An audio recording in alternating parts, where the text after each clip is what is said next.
আস্তে আস্তে হ্যাঁ এখন আপনারা ই করেন ওই যে লাল আর সাদা আলাদা করে ফেলেন যেটা ধরুক একসাথে ওইটাই ধরুক সে বাকি বিষয় যেমনি করবে পান করে থাকবো আর আপনি হাওড়াও না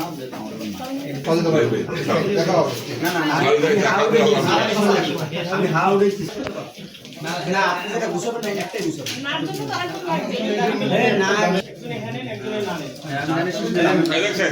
দেখছেন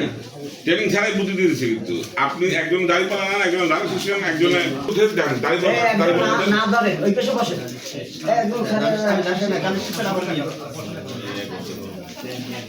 বসেন এ পাশে বসেন এ পাশে বসে ওনারা চারজন চারটা ধরছে না একজন দাড়ি পাল্লা একজন দাঁড়া শিশু